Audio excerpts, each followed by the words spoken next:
ప్రేమించెను.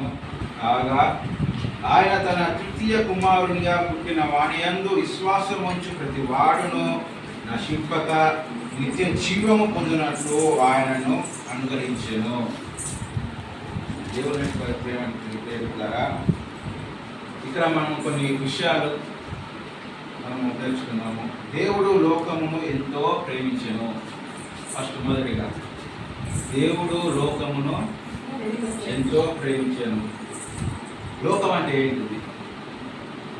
లోకాన్ని దేవుడు ఎంతో ప్రేమించానని అంటున్నాడు. సరే, ఎంత ప్రేమించాడు? ఎంతో అన్నాడు. అక్కడ ఎంతో అంటే దానికి కొలతలు కానీ హద్దులు కానీ లిమిట్ కానీ అని ఉంటుందా? ఏమీ లేవు, చెప్పలేనంత. ఎంతో అంటే ఇది చెప్పలేదు. అది లోకాన్ని ప్రేమించాడు. ఎందుకు అంతగా దేవుడు లోకాన్ని ప్రేమించాడు? దేవుడు లోకాన్ని ఎందుకు అంతగా ప్రేమించాడు చెప్పండి. లోకం అంటే ఏంటి? లోకం అంటే లోకం ప్రజలు, మనల్ని దేవుడు లోకం ఉన్న మనల్ని ఎంతో ప్రేమించాడు. ఎందుకు ప్రేమించవలసి వచ్చింది? లోకమున్న ప్రజల్ని దేవుడు అంతగా ఎందుకు ప్రేమించవలసి వచ్చింది? దేవుడికి ఏం అవసరం ఉన్నది అంతగా ప్రేమించడానికి? ఎందుకు ప్రేమించాడు? దేవుడు లోకమును ఎంతో ప్రేమించిండు. లోకంలో ప్రజల్ని, మనల్ని ఎంతగానో ప్రేమించిండు. ఎందుకు ప్రేమించాడంటే ఆదికాండము 1వ అధ్యాయం 27వ వచనంలో,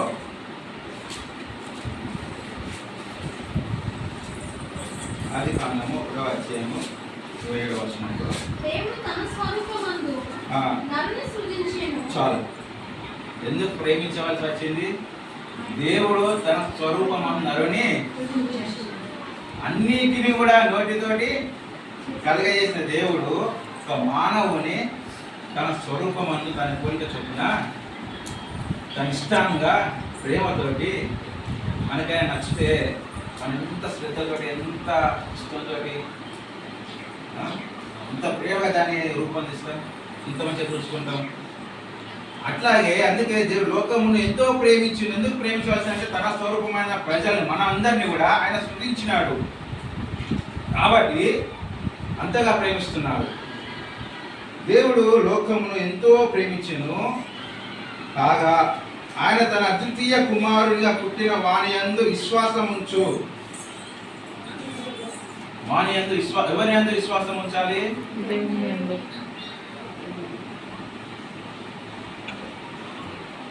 ప్రేమకుండే లక్షణాలు ఏంటి తెలుసా? ప్రేమకుండే లక్షణాలు 1 కొరింథీ 11వ అధ్యాయం 4వ వచనంలో,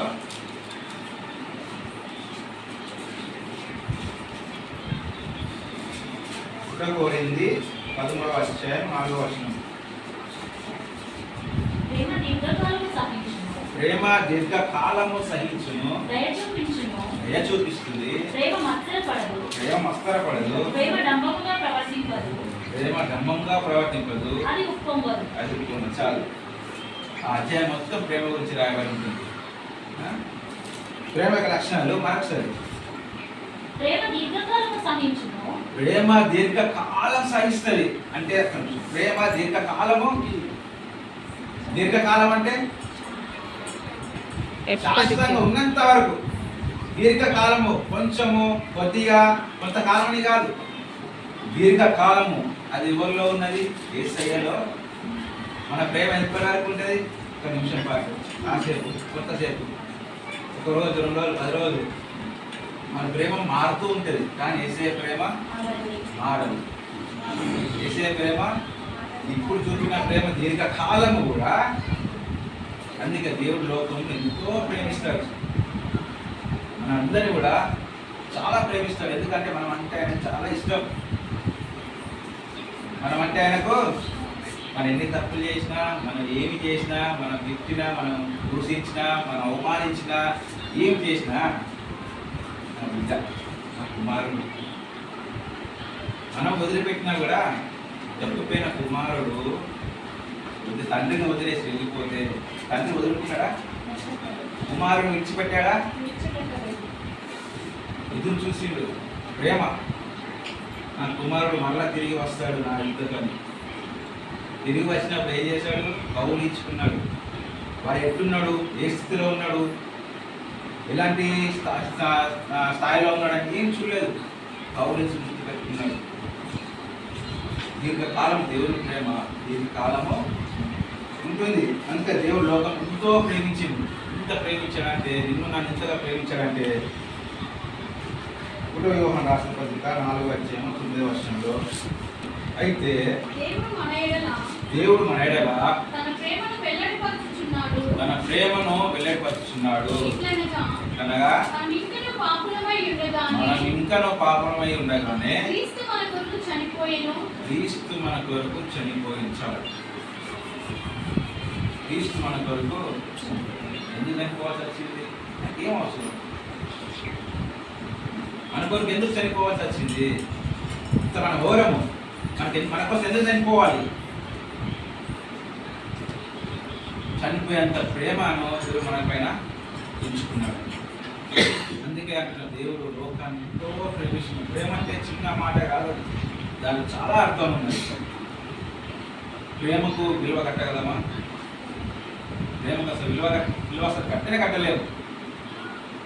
దేవుని ప్రేమ అనేది, ఆయన ప్రేమకు మనం విలువ కట్టలేము. ఆయన చూపిన ప్రేమకు మనము విలువ కట్టలేము. ఏమి ఇచ్చి మనం రుణం ఇచ్చుకోలేము. అందుకే అంటున్నారు, దేవుడు లోకం ఎంతో ప్రేమించాడు, తన ప్రాణాన్ని కూడా లెక్క చేయనంత ఇంతగా మనల్ని ప్రేమించాడు. ప్రేమిస్తూనే ఉన్నాడు. ఏమంటే దీర్ఘకాలం అంతా కూడా దేవుని ప్రేమ పిలిచిపోతుంది. రెండో మాట ఏంటంటే, ఆయన తన ద్వితీయ కుమారునిగా పుట్టిన వాణి అందు విశ్వాసం ఉంచు ప్రతి వాడును.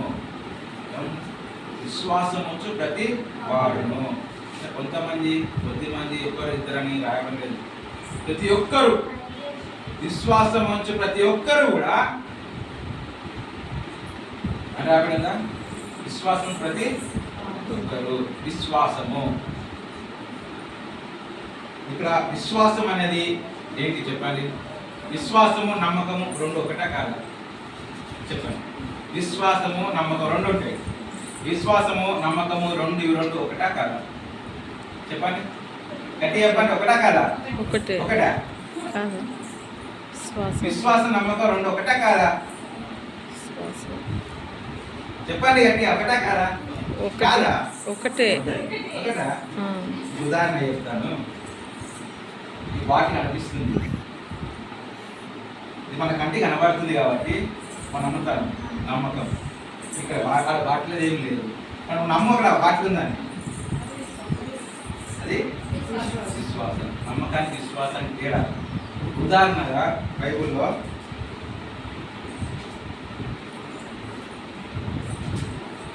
మార్క్స్ వార్త 5:25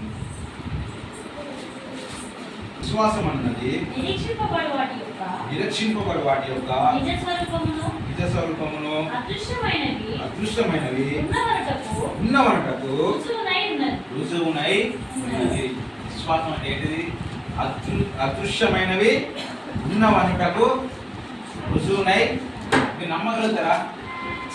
లేనిది ఉన్నట్టు ఉన్నారని మీరు నమ్మగలుగుతారా? లేనిది జరుగుతుందని మీరు నమ్మగలుగుతారా?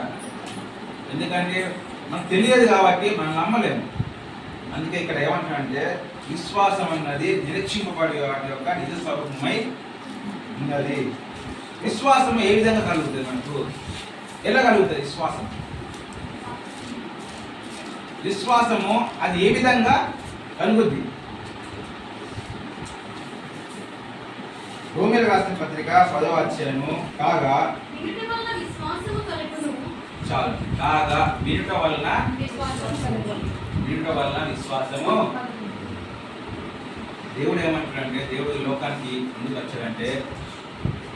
వచ్చాడు? దేవుడు యొక్క ఆశ సర్వలోకంలో పిలిచి సువార్త ప్రకటించుకుంటాడు. ఎందుకు? నీ లోకాన్ని ప్రేమిస్తున్నాను, నీ లోకాన్ని ఎంతగానో ప్రేమిస్తున్నాను, నీ లోకంలో ప్రజలందరినీ ఎంతగానో నేను ప్రేమించాను. ప్రేమిస్తున్నాను. అందుకే ఈ యోహాను రాసిన పత్రిక 3:16 ఎంతో ప్రేమించాను కాగా ఆయన తన అత్యుత్తమ కుమారుని పుట్టిన వాడిని విశ్వాసం ఉంచు ప్రతి వాడును. విశ్వాసం అనే పదాన్ని ఇక్కడ ఎందుకు వాడాడంటే విశ్వాసం ప్రతి వాడును నశింపక నిత్య జీవము పొందినట్లు. విశ్వాసం అనే పదాన్ని ఎందుకు వాడాడు? విశ్వసించు ప్రతి వాడు, లోకంలో పుట్టిన ప్రతి ఒక్కరు కూడా విశ్వసించాలి. వినటం వల్ల విశ్వాసం కలుగుతుంది. అది ఏ విధంగా కలుగుద్ది? వింటే విశ్వాసం ఎలా కలుగుద్ది? ఏ విధంగా కలుగుతుంది? విశ్వాసం అనేది వింటే విశ్వాసం కలుగుతుందా? పక్కన ఏమన్నా రాబడి ఇంతకుముందు చదివినాము చూసామా? వినటం వల్ల విశ్వాసం కలుగును. అది దేవుని మాట వల్ల, దేవుని యొక్క మాటలు వింటే, దేవుని యొక్క చేసిన అద్భుత కార్యాలు వింటే, దేవుడు చేసినటువంటి ప్రతిదీ కూడా వింటే విశ్వాసం అనేది కలుగుతుంది. ఉదాహరణగా మీకు ఒకటి చూపిస్తాను. మార్కు సువార్త 5:25. 12 ఏళ్ల నుండి రక్తస్రావ రోగం కలిగిన ఒక స్త్రీ ఉండెను. ఆమె అనేక వైద్యుల చేత ఎన్నో తిప్పలు పడి తనకు కలిగినదంతయు వ్యయము చేసుకొని ఎంత మాత్రమును ప్రయోజనము లేక మరింత సంకటపడెను. 12 ఏళ్ల నుండి రక్తస్రావం అంటే ఏంటి? బాటి రక్తం వెళ్ళిపోతుంది. బాటి రక్తం వెళ్ళిపోతే ఏమవుతుంది? శరీరం నుండి రక్తం బయటకు వెళ్ళిపోతే ఏమవుతుంది? చనిపోతారు. 12 ఏళ్ళ నుండి ఆ బాధ వేదన అంతా కూడా స్త్రీ భరిస్తుందట. 12 ఏళ్ల నుండి రక్తస్రావం కలిగిన ఒక స్త్రీ ఉండెను. ఆమె అనేకమైన వైద్యుల చేత ఏం చేసింది? ఎన్నో తిప్పలు పడింది. అనేక వైద్యులు వాళ్ళు వీళ్ళు చెప్పిన మాటలను, అనారోగ్యంతో ఉన్నప్పుడు ఒక్కొక్క మాట చెప్తూనే ఉంటారు. అక్కడికి వెళ్ళు, ఇక్కడికి వెళ్ళు, ఇక్కడికి వెళ్ళి బాగుపడతారని చెప్పేసి. ఆ విధంగా అన్ని ప్రయత్నాలు ఏమి ఎప్పటికి లేకుండా ప్రతి ఒక్క ప్రయత్నాలు చేస్తూనే ఉన్నారు. అన్ని ప్రయత్నాలు చేసి ఏం చేసింది? తనకున్న డబ్బంతా కూడా, తనకున్న ఆస్తి అంతా కూడా ఖర్చు చేసుకుంది. అనేక వైద్యుల చేత ఎన్నో తిప్పలు పడి తనకు కలిగినదంతా కూడా వ్యాయామం చేసుకొని, అంటే ఖర్చు చేసుకొని ఎంత మాత్రమునో ప్రయోజనము లేక మరింత సంకటన పడెను. అనేక వైద్యుల చేత దగ్గరికి వెళ్ళింది, చెప్పిన వారి యుద్ధకు వెళ్ళింది, చూసినప్పుడు కూడా, ఏం చేసినప్పుడు కూడా ఆమె రోగం మాత్రము, ఆమెకున్న వ్యాధి మాత్రము పోలేదు. డబ్బు ఖర్చు పెట్టుకుంది, ఉన్నదంతా కూడా ఖర్చు పెట్టుకుంది, అయినా కూడా ఆమె రోగం అనేది తగ్గలేదు. మరి ఏం జరిగిందంటే ఏం చేసుకొని ఇంత మాత్రం ప్రయోజనం లేక మరింత సంకటన పడేను. ఆమె యేసును గూర్చి విని, ఏమన్నా రాబడి? ఆమె యేసును గూర్చి విని. ఎవరి గురించి విన్నదట? వినుట వలన విశ్వాసము కలుగుతుంది. ఆ మాటకు అర్థము ఈమె విన్నది. ఎవరు చెప్పారు? యేసయ్య గురించి విన్నది. ఆమె విశ్వాసం చూద్దాం. ఆమె యేసును గూర్చి విని, నేను ఆయన వస్త్రములు మాత్రము ముట్టినా బాగుపడదు అనుకొని జన సమూహంలో ఆయన వెనుకకు వచ్చి ఆయన వస్త్రములు ముట్టెను. ఆమె యొక్క విశ్వాసం ఏంటి చెప్పండి? ఆమె కలిగినటువంటి విశ్వాసం ఏంటి? ఆమె యేసు గూర్చిన మాట విన్నది. విన్నది లేదా? విన్నది. ఏం చేసింది? విని ఆయన వస్త్రపు చెంగులు మాత్రము యేసయ్యను ముట్టాలి, యేసయ్యను చూడాలి, యేసయ్య నా దగ్గరికి రావాలి, నన్ను పరామర్శించాలి, నాతో మాట్లాడాలి అని అనుకుందా? యేసయ్య నన్ను చూడకపోయినా పర్లేదు, యేసయ్య నన్ను ముట్టకపోయినా పర్లేదు, యేసయ్య నా దగ్గర రాకపోయినా పర్లేదు, ఏమి కూడా ఆలోచించలే. ఆమెకు విశ్వాసం ఏంటి? ఆయన వస్త్రంలో ఏమున్నది? ఆమె చూసిందా? ఆయన అసలు ఇప్పుడు దేవుడు మనం ప్రార్థన చేసిన వెళ్తాం పాస్టర్ బయట ఎవరైనా చేతులు పాస్టర్ కాళ్ళు కట్టి ఎత్తినే మనకు రోగాలు వస్తాయి. విశ్వాసము ఉదాహరణకు ఇక్కడ ఈమె విశ్వాసం ఏంటంటే ఏసైనా చూడకపోయినా పర్లేదు, అంత మాట్లాడకపోయినా పర్లేదు, ఆయన వస్త్రంలో ఏముంది? స్వస్థత ఉందని ఆమె విశ్వసించింది. అది ఆమె విశ్వాసం. ఆయన వస్త్రంలో స్వస్థత కలుగుతుంది, ఆయన ముట్టొచ్చు నాకు ఆ స్వస్థత కలుగుతుంది, ఇది బాగుపడతాను అనే గట్టి విశ్వాసం కలిగి ఆయన యుద్ధకు వెళ్ళి జన సమూహంలో యేసయ్య ఉంటే ఆయన యుద్ధకు వెళ్ళి ఆయన వస్త్రములో ముట్టాను. వెంటనే ఏమైంది? ఆమె రక్తధార కట్టెను. ఆమేన్ ఆమేన్. వెంటనే ఏమైంది? ఎన్నో డాక్టర్ల దగ్గరికి, ఎన్నో వైద్యుల దగ్గరికి, ఇంతమంది దగ్గరికి వెళ్ళినప్పటికీ కూడా ఆమె రక్తస్రావం తగ్గలేదు. డబ్బు ఖర్చు చేస్తున్నా కూడా రక్తస్రావం కలగలేదు. కానీ ఆమె పెట్టుకున్న విశ్వాసము ద్వారా వినటం వల్ల విశ్వాసము కలుగుతుంది. దేవుని యొక్క లేఖనము నెరవేర్చబడిందా లేదా? అక్కడ ఆమె విన్నది, అక్కడ విశ్వాసంగా నడుచుకుంది. యేసయ్య నుండి ప్రభావము వెంటనే ఆమె రక్త ద్వారా కట్టిన కనుక తన శరీరంలోని ఆ బాధ నివారణ అయిందని గ్రహించుకోలేను.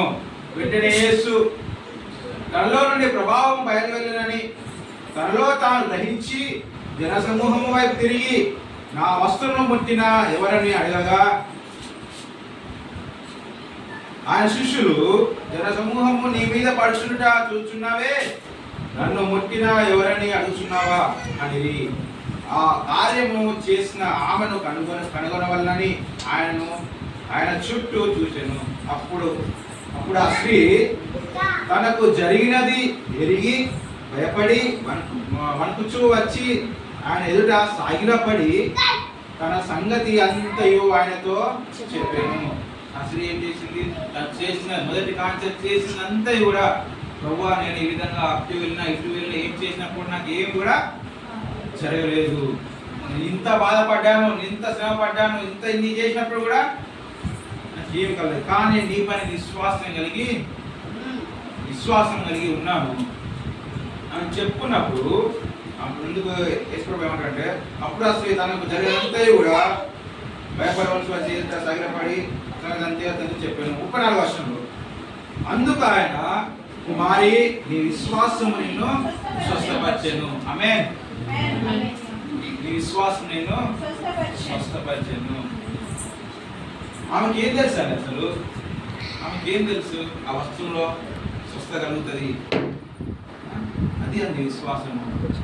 అందుకే ఇక్కడ ఏమంటే యోహాను రాసిన పత్రికలో 3వ అధ్యాయంలో దేవుడు లోకమును ఎంతో ప్రేమించెను, కాగా తన ద్వితీయ కుమారుడు పుట్టిన వాని యందు ప్రతి ఒక్కరు కుమారుగా పుట్టిన వాని యందు విశ్వాసం ఉంచి ప్రతి వారు నశింపక నిత్య జీవం పొందినట్లు. ఎవరు నశించడం ఆయనకు ఇష్టం లేదు, ఎవరు కూడా నశించుకోవడం ఇష్టం లేదు. విశ్వాసం ఉంచి ప్రతి వారు నశింపక, ఎవరైతే యేసయ్య పైన విశ్వాసం ఉంచుతారో, విశ్వాసంగా జీవిస్తారో అందరూ కూడా నశింపకుండా నిత్య జీవము పొందినట్లు. నిత్య జీవం అంటే ఏంటి? నిత్య జీవము అన్న మాటకు ఆ మాట ఉందంటే జ్ఞాపకం వాడేది నిత్య నరకం అనేది కూడా ఉన్నది. నిత్య జీవము. ఇక విశ్వాసం గురించి మనం విన్నాం. ఇంకా చాలా అల్ప విశ్వాసం గురించి ఉన్నది, అవిశ్వాసం గురించి ఉన్నది, ప్రేమ, దేవుని ప్రేమ గురించి మనం మాట్లాడుకుంటున్నాం, విశ్వాసం యేసయ్య విశ్వాసం గురించి మాట్లాడుకుంటున్నాం. మనం ఏ విధంగా చూపాలి అనేది దేవుడు మళ్ళొకసారి అవకాశం ఇస్తే అవన్నీ వివరిస్తాను. ఇప్పుడైతే దీంట్లో ఉన్న ఈ సెంటెన్స్ మాత్రం మనం చూద్దాము. నిత్య జీవం అంటే నిత్య నరకంలో పడిపోకుండా, ఎవరు నశింపకుండా, ఎవరు తెలిపోకుండా ఆయన మార్గంలో ఉండాలని, ఆయనతో ఉండాలని, ఆయనతో జీవించాలని. నిత్య జీవము పొందినట్లు ఆయనను అనుగ్రహించాడట. ఏసే లేకపోతే నిత్య జీవం దొరకదు. మన సొంతంగా వెళ్ళలేము నిత్య జీవము. నిత్య జీవం సంపాదించుకోవడం అంటే ఆశమాషి కాదు. అంతా మన ఊరికేనే దేవుడు నిత్య జీవంలోకి తీసుకెళ్ళాడు. నిత్య జీవం సంపాదించుకోవడం ఎలా, ఏం చేస్తే మన నిత్య జీవం దొరుకుతుంది అనేది కూడా బైబిల్ చాలా ఉన్నాయి. కానీ ఇక్కడ మనం చూసినట్లయితే ఇక్కడ నిత్య జీవం ప్రతి వాడి విశ్వాసం ఉంచు ప్రతి వాడు నశింపక నిత్య జీవం పొందినట్టు ఆయనను అనుగ్రహించాడట. దేవుని యొక్క నిత్య రాజ్యంలో నిత్య వారసులుగా మనం ఆయనతో కూడా ఉండాలని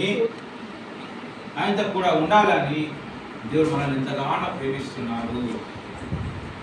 ఆయన చూపిన ప్రేమకు, ఆయన చూపిన త్యాగానికి మనం ఎంతగానో రుణపడి ఉన్నాం. ఎందుకు అంత ప్రేమ ఎందుకు చూపుతున్నాడు? ఈ లోకంలో కాదు, పరలోకంలో మనం ఆయనతో కూడా ఉండాలని ఆశపడుతున్నాడు. ఆ విధంగా ఆయనతో కూడా ఉండాలంటే మనం ఈ విధంగా ఉంటే కాదు, ఎన్నో బంగారము దాని యొక్క రూపం రావాలంటే ఎంతో నలగొట్టబడాలి, ఇందులో కాలిపోవాలి. దాని రూపం రావాలంటే అది ఎంతగానో శ్రమ పొందాల్సిందే. అదేవిధంగా ఆయన రాజ్యంలో ఆయనతో కూడా మనం కూర్చోవాలంటే ఊరికే కాదు, ఎన్నో శ్రమలు, బాధలు, ఇరుకులు, ఇబ్బందులు. ఆయన వెంబడించాలంటే నా కాడిని, నా శిలువను తెచ్చుకోవాలంటే సులువు. ఆయన వెంబడించాలంటే సులువు కాదు.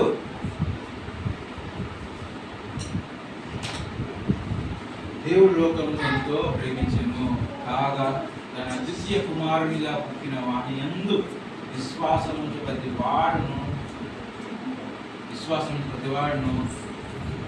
నశింపక నిత్య జీవం పొందినట్లు ఆయన మనకు అనుగ్రహించెను. దేవుని యొక్క మాటలను దేవుడు దీవించుకుంటాడు. ఆమేన్. సర్వాధికారిపై జీవించిన దేవుడమైన తండ్రి, అవును ప్రభు, ప్రేమ కోసం, విశ్వాసం కోసం మాట్లాడిన దేవుడు తండ్రి, నీకే వందనాలు ప్రభు. ఈ వ్యవస్థ నుంచి వాడు ప్రభు నిత్య జీవము పొందినట్లు భయానికి వాడు తండ్రి, నీకే